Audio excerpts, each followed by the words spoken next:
Hello and welcome to the Black Cat Bushcraft channel. Today I wanted to share with you a very quick and simple method that you can use to make a trammel in your camp.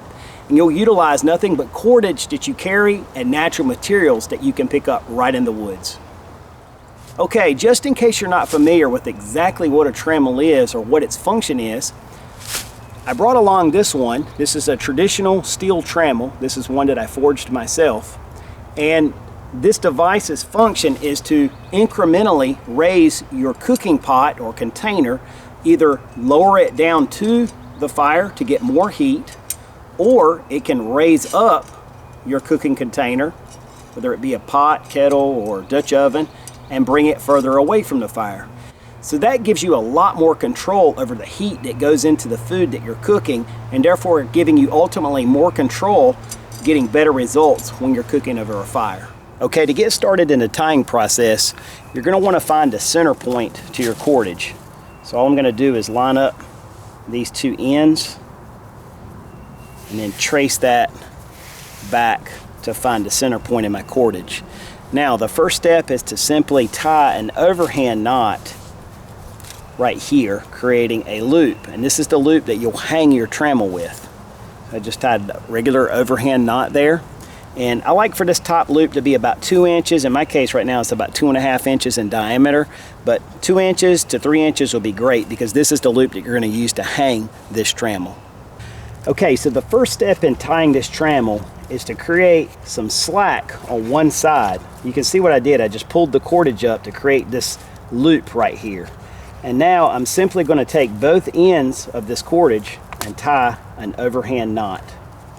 Just like that. And the overhand knot is as complicated as this whole process gets. I'm going to pull that tight, try to keep it nice and neat. And that's it. Basically what that does is when I pull tension to the cordage, it still stays slack right here. And that means that I have that loop that I can use to hook into and create the adjustment for my pot.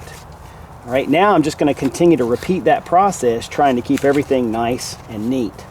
Try to keep these loops somewhat consistent in their size. So I create the loop, come down, tie an overhand knot.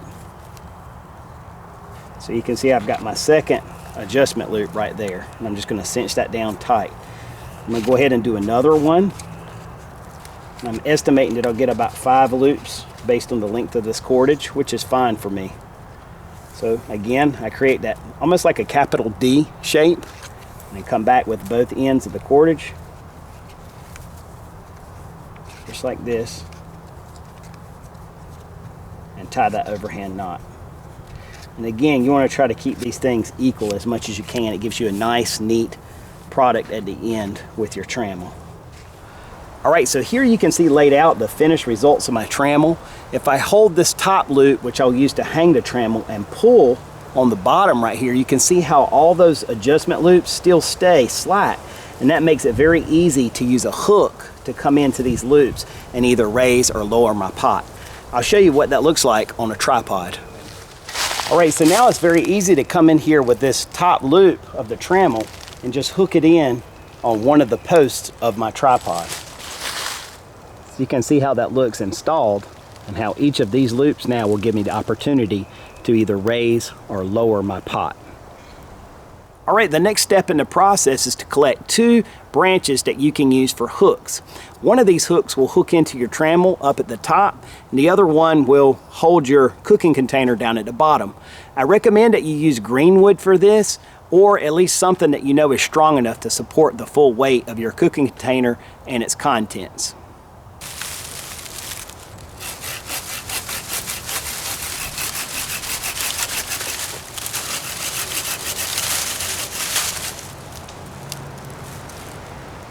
Alright, to get your hooks prepared for your cooking system, you can spend as much time as you want to make these all nice and neat, but it's really not necessary for just function. So the one thing that you have to carve on these is we're going to make a notch all the way around the top for my cordage to hook into. It's very simple. I'll come down maybe about a 1/2 inch from the top, and I'm going to push my knife blade into the wood to make a stop cut. And I'm just going to rotate that all the way around the diameter of this branch. And I'm not pushing too hard, but I am going in just a little ways, as you can see here. Just enough, like I said, to give me a little bit of a stop cut. Now, I'm just going to come back in using a little thumb push there, all the way around the diameter up to that stop cut. That's going to create just a little notch that my cordage can bind up against and make this very secure when I tie it to the cordage. You want to be careful right here not to push too hard, or you'll cut that ledge off.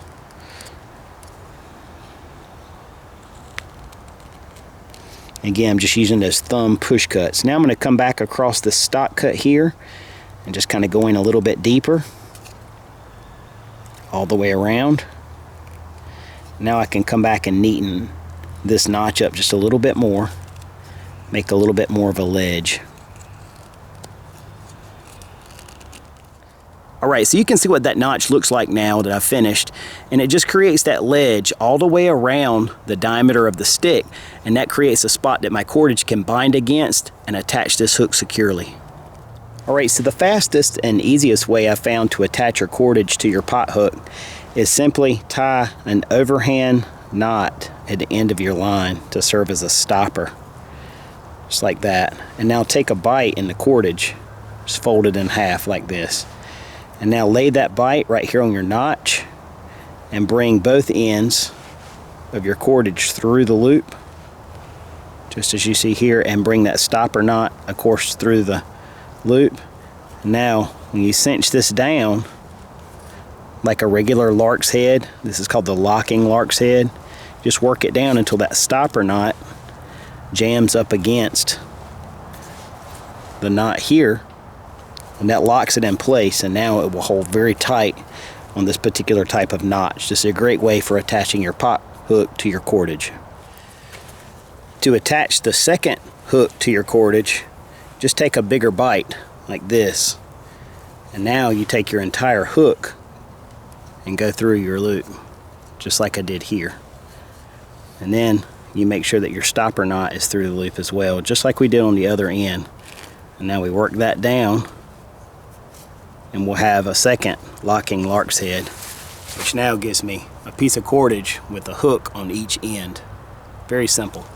Alright, so hopefully you can see my trammel here suspended from the tripod, and I just have my metal water bottle suspended from my hook system here, and all I have to do now is just hook this into one of the loops, and that puts the bottle right down on the fire, and then I can incrementally adjust it, going a little higher into each one of these loops until my bottle is exactly where I want it to be, or my pot, or whatever I'm cooking with.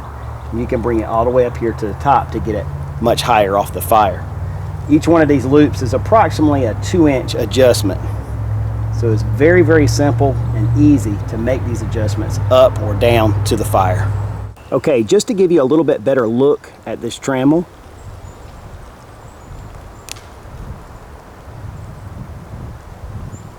you can see how that hooks right into the loop there.